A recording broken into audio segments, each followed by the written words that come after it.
Bonjour ici, salut là-bas. Bienvenue sur France O dans votre émission citoyenne.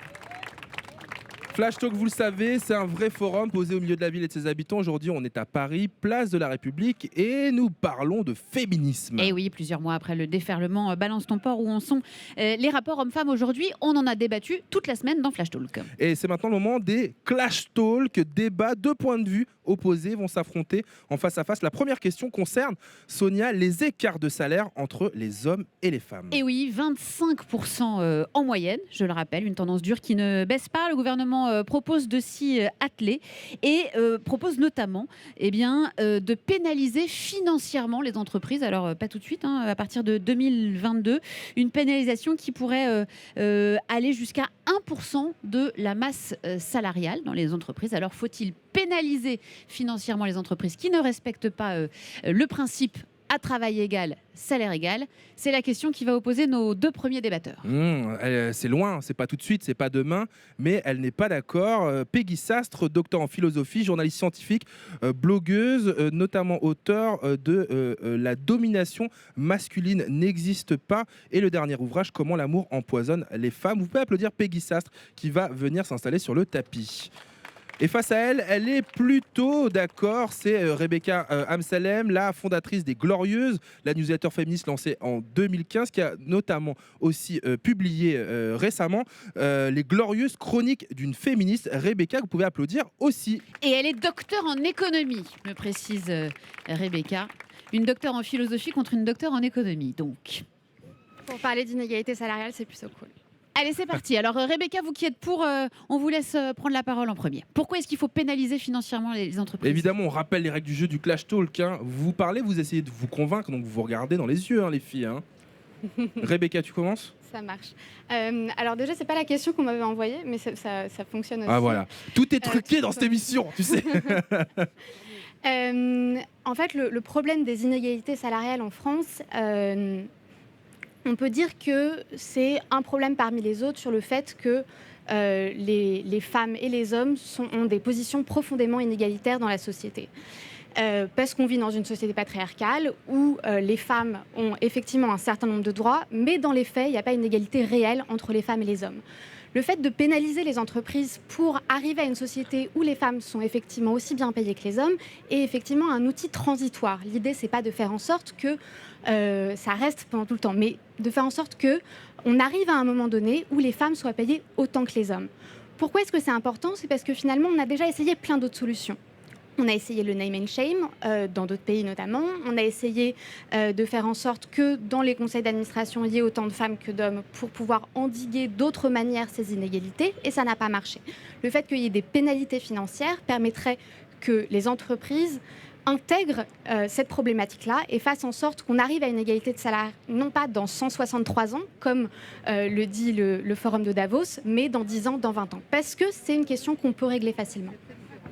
Peggy, alors, nous on n'est pas d'accord, Peggy. C'est pas vraiment que je suis pas d'accord, c'est que je pense en fait que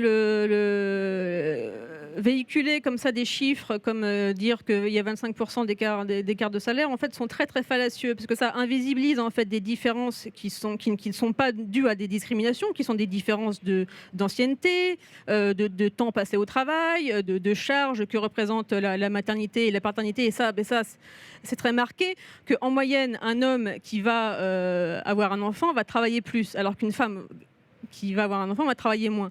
Et donc ça, en fait, c'est un retard qui va très difficilement être rattrapable. Et je ne pense pas, en fait, qu'en passer par des manœuvres qui sont autoritaires, qui sont par la sanction, etc., pourra régler ce problème, parce que justement, il y a un mauvais diagnostic sur le problème. Est-ce qu'on observe, par exemple, dans les pays qui sont les plus égalitaires socialement, politiquement, où l'égalité est très ancienne entre hommes et femmes, par exemple les pays du Nord, on observe en fait que les différences entre hommes et femmes au niveau notamment des métiers se creusent. C'est-à-dire qu'il y a 80% de femmes chez les infirmières, il y a 90% d'hommes chez les ingénieurs, et ce qu'on oublie souvent de dire, c'est qu'il y a aussi 90% d'hommes chez les éboueurs, et ça, on va jamais se battre pour ce genre d'égalité. Je pense que c'est un peu problématique. Et donc, en fait, c'est pas tant que je suis pas d'accord, c'est que je pense que ça va pas marcher parce que ça se fonde sur un mauvais diagnostic en fait des choses. Ah bah alors, Rebecca, il y a un mauvais diag, comme on dit dans le milieu. Je partage en partie ce que vous dites, non pas sur le fait qu'il y a un mauvais diagnostic, mais sur le fait que ce n'est pas suffisant. Ce n'est pas parce qu'on fait uniquement ces pénalités financières qu'on va régler le problème. Vous avez soulevé un autre point qui était très intéressant sur la paternité et sur la maternité. Effectivement, si jamais on ne met pas en place un congé parental équivalent pour les deux parents, donc un congé paternité obligatoire aussi long que le congé maternité, il y aura toujours ces inégalités dans le monde du travail. Parce qu'effectivement, les hommes travailleront plus que... les hommes qui ont un enfant travailleront toujours plus que les femmes qui ont un enfant. Il faut effectivement aller plus loin uniquement que ces pénalités financières et aussi, du coup, avoir un congé parental équivalent pour les deux parents. Et c'est ce pourquoi je milite au sein des Glorieuses. Vous avez pu vous écouter. Finalement, on n'est pas tombé d'accord, mais au moins vous avez pu étayer vos arguments. Merci Rebecca, merci Peggy pour ce premier Clash Talk. On va passer au second. Je vous invite à rejoindre le public maintenant. Et on va passer à la deuxième question du jour de cette émission, ma chère Sonia. Faut-il aménager l'espace public aux femmes ? Et oui, Raphaël, ça commence dès l'école primaire. Hein. L'espace de la cour de récré à l'école primaire est squatté, figurez-vous, à 80% par les garçons qui jouent au football. Pourquoi tu me regardes comme ça ? Ça continue, parce que ça me révoltait, moi, dès l'école primaire. J'en ai des souvenirs très précis. Voilà. J'étais pas à l'école avec toi. Ça continue un petit peu plus tard avec les équipements sportifs. 80% des investissements publics dans les équipements sportifs vont au terrain de foot, de basket et autres skateparks qui sont essentiellement encore squattés par les hommes. Il y a aussi évidemment la question de la sécurité. Est-ce qu'il faut renforcer l'éclairage public, réserver certains wagons aux femmes, prévoir des trajets nocturnes spécifiques pour les femmes ? Voilà. En bref, est-ce qu'il faut aménager notre espace public de manière plus égalitaire en faveur des femmes? C'est donc la deuxième question du jour. Ils vont être face à face. Je demande à Frédéric Robert, le porte-parole de l'association Zéro Macho, de rejoindre le tapis. Vous pouvez l'applaudir, s'il vous plaît. Et il y a aussi Julia Castagnier, la directrice de la communication du Parti communiste français, que vous applaudissez également. Alors, faut-il aménager l'espace public en faveur des femmes? La parole est à Frédéric Robert pour commencer, puisque vous êtes pour. Ah, c'est moi qui devrais commencer. On commence toujours par le pour, normalement, c'est la tradition. Mais si Ok. vous voulez. Oui, je préférerais que ce soit elle qui commence. Vous êtes d'accord? Oui, pas de Allez. problème. Tout repose sur la définition d'aménager. Je pense que prendre en compte la place des femmes dans la société et dans l'aménagement public, c'est une bonne idée.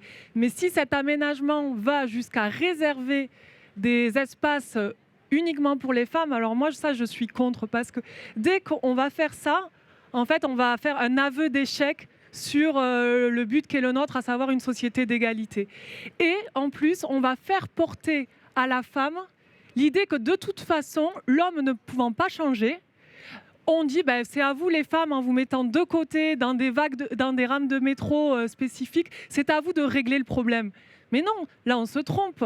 Et c'est pourquoi moi je suis totalement en désaccord avec les rames de métro réservées aux femmes, les piscines réservées aux femmes, tout ça. Frédéric.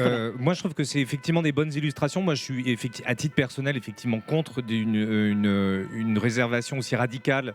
Ce serait un aveu d'échec, ce serait effectivement stigmatiser une séparation des genres.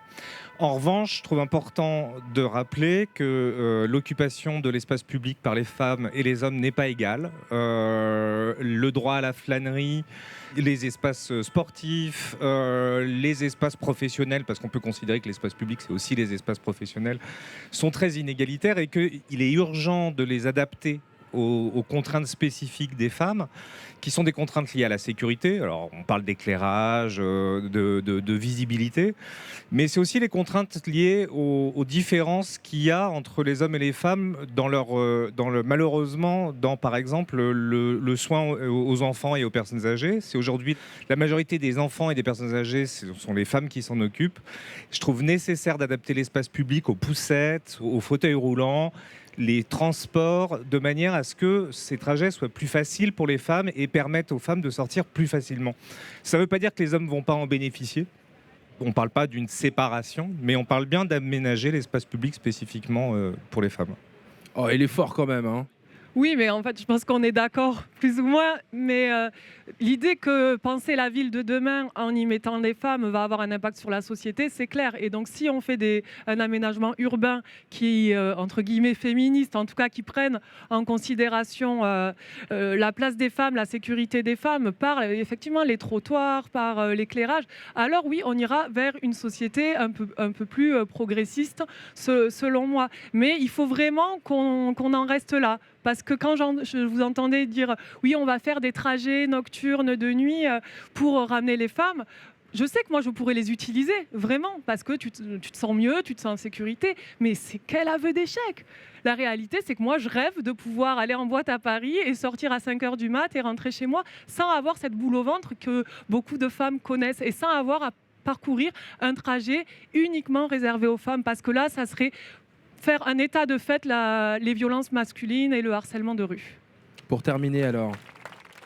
Moi, on est d'accord là-dessus, quelque part, simplement, moi je défends quelque chose de très pragmatique, qui est, je ne vais pas en tant qu'homme choisir à la place des femmes ce qui est nécessaire. Si les femmes décident qu'elles ont besoin d'un espace spécifique, d'un trajet spécifique, je ne vais pas m'y opposer. Je suis d'accord sur le principe, on ne peut pas commencer à scinder la vie et partir de l'idée, comme tu le disais, que l'homme est un prédateur et la femme est une victime.